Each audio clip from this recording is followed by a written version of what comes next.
Buenas. Hola. Welcome to La Habana, Cuba. This is From the Sanctioned seat. Let's take a ride. In today's episode of From the Sanctioned seat, we're going to take a look at one of the general license categories that is perhaps the most overlooked category: professional research and professional meetings.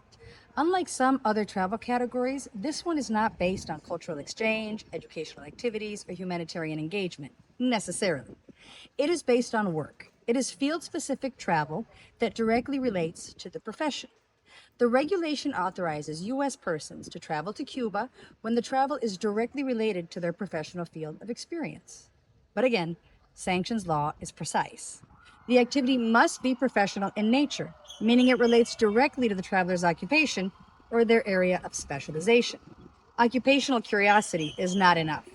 You cannot simply wake up one morning, decide that you're interested in Cuban architecture or marine biology or ethnomusicology, and book a flight. In this category, the key question is simple: is the trip advancing your professional work, or is it simply something you find interesting? Because under U.S. sanctions law, the difference between occupational curiosity and professional purpose determines whether the trip is legal.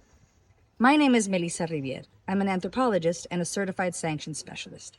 I'm here to break down U.S. Cuba sanctions so that we can better understand legal travel to Cuba.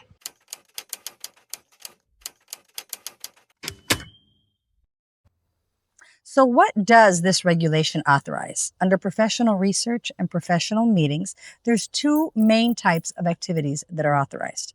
A little redundant, but of course, professional research is the travel for the purpose of conducting research in Cuba that relates directly to the traveler's professional field. And professional meetings, travel to attend or organize professional conferences, workshops, or meetings that have to do with the field or profession of the traveler. This regulation includes a few key requirements. First, the research must be non-commercial in nature to qualify for the general license.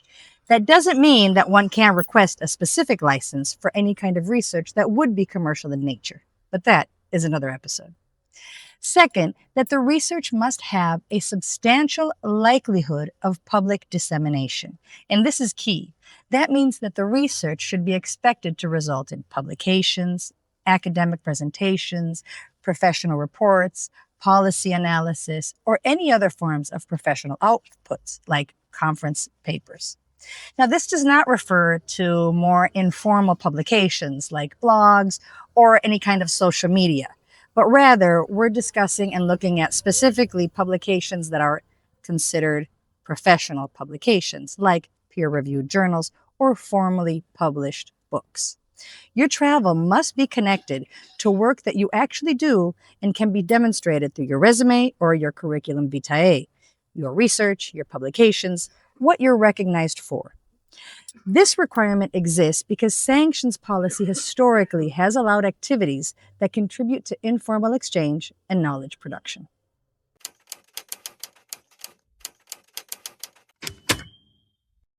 So let's take a look at what would be some examples that would qualify under the general license for travel for professional research and professional meetings.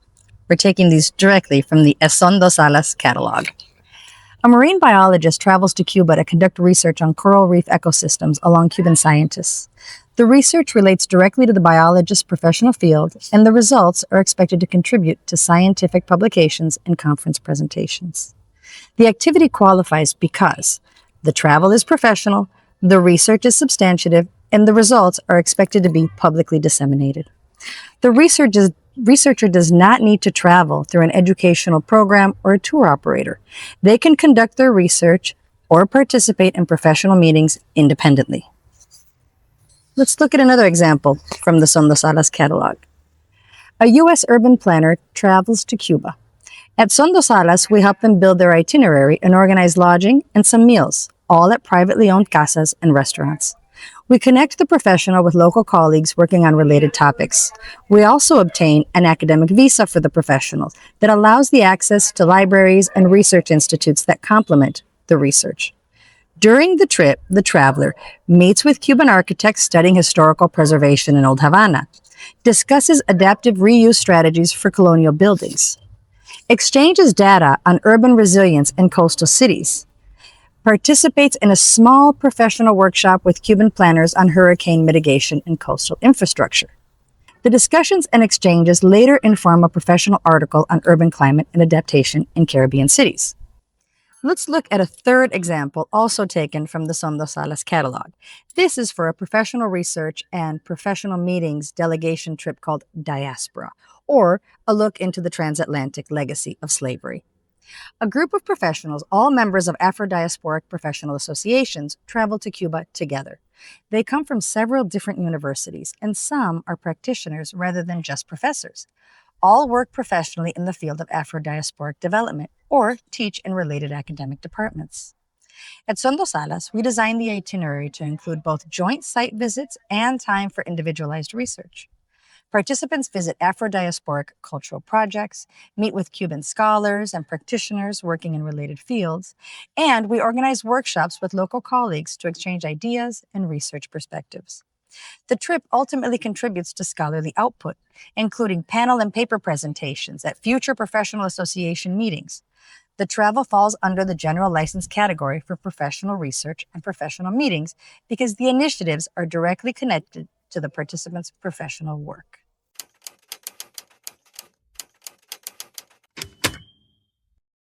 So, because this category seems a little abstract, let's take a look at what would not qualify under professional research. Take an example. A traveler claims to be conducting professional research and spends most of a week walking around Havana, taking notes, visiting museums, photographing architecture, chatting with locals. Even if the traveler is an architect, this type of activity does not qualify for professional research under the regulation. The issue is not the profession per se in and of itself, it's the substance of the activity. Observing buildings, taking photographs, following personal interests may reflect occupational curiosity, but curiosity alone is not enough to demonstrate professional purpose.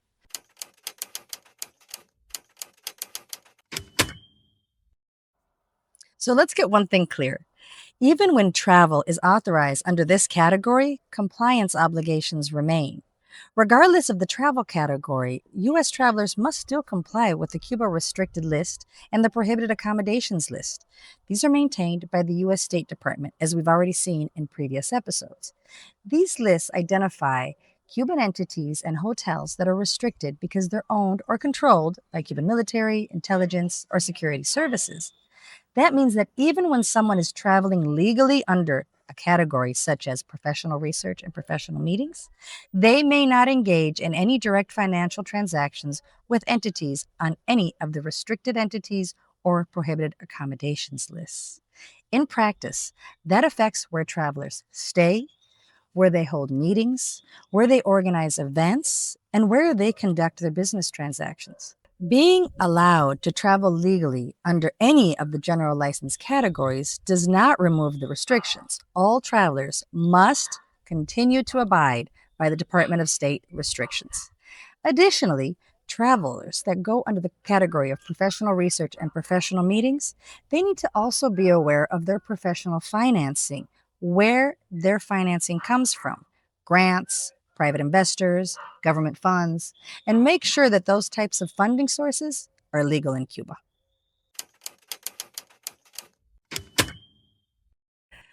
Professional research and professional meetings is one of the most intellectually grounded authorizations in the sanctions framework. It recognizes that even when governments disagree or don't hold normalized diplomatic relations, that professionals can continue to learn from one another. Scientists collaborate. Architects exchange ideas. Anthropologists compare fieldwork.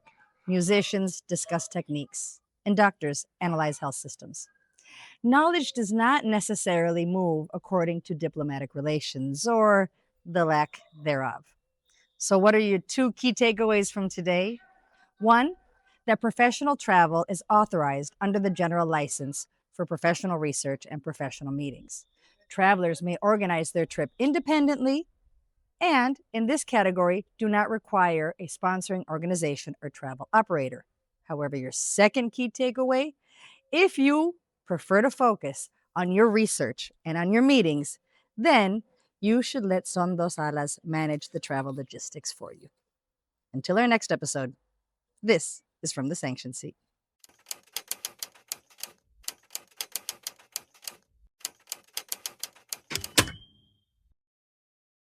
A ver, Josué, ¿me puede contar un poquito de este carro, algunas de sus particularidades? Sé que tiene muchos detalles. Es un Ford modelo A, 1929, un Standard Phaeton. Es un auto, bueno, con sus características, es un auto raro de ver en estas condiciones en las que lo mantengo. Digamos que un 93% de originalidad. Sabemos lo difícil que es mantener un auto del 1929 en Cuba, un país tropical con un clima un poco agresivo. Sabemos el salitre, la humedad relativa que es muy alta. Y bueno, trato de mantener los cromos, bueno, como se ve y la forma, ¿no? La pintura, etcétera. Es un motor 4 cilindros, tapa plana, 42 caballos de fuerza tiene el motor. Es un motor de gasolina, motor de combustión, por supuesto.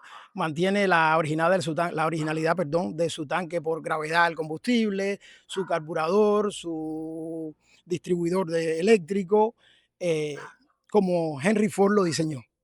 A ver, antes de abrir el capó, ¿me puede explicar qué es esta paloma y qué función tenía originalmente esta parte?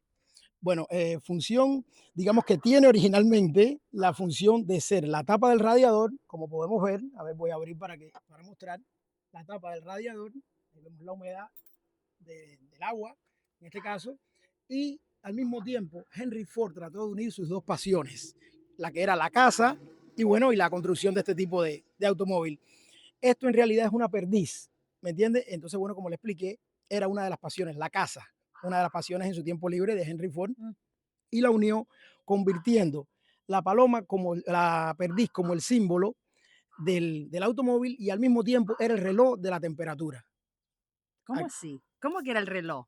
Es el reloj de la temperatura. Aquí en el centro vemos un aditamento que lleva un termómetro con un mercurio en color rojo.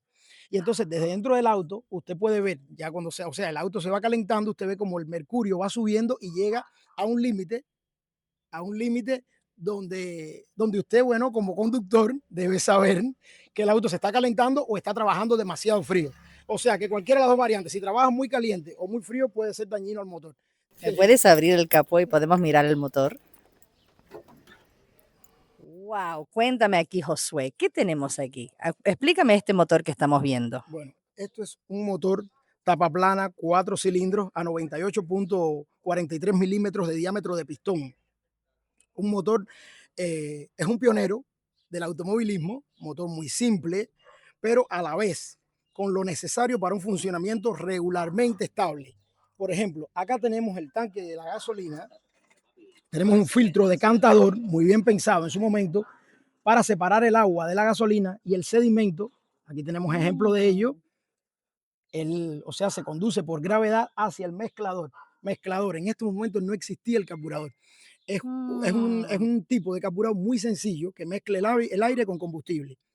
Tenemos su múltiple admisión, múltiple escape, la tapa de los cilindros, las bujías. En este momento los cables de bujía eran platinas de bronce, buscando la eficiencia plena de la electricidad. Su distribuidor de fábrica, su bobina de encendido de fábrica. Tenemos una aceitera que se utilizaba en ese momento, la tenemos ahí, en este caso, bueno, ahora mismo ornamentando, ¿no? Pero bueno, se ve el radiador por dentro, tenemos un filtro de aire. Usted fabrica las partes. En parte sí, hay muchas partes que utilizando esos mismos materiales, o sea, estamos hablando en este caso del hierro, los vuelvo a fundir o se maquinan en, digamos, lo que conocemos como el torno, o en inglés el rolling machine, y construimos las piezas que nos hacen falta. Le aseguro que Henry Ford estaría muy orgulloso de ti. Muchas gracias. Yo trato de merecer este auto que, bueno, que conduzco a diario y utilizo como sustento de mi familia. Muchísimas gracias, Josué, por participar con nosotros en From the Sanctioned Seat.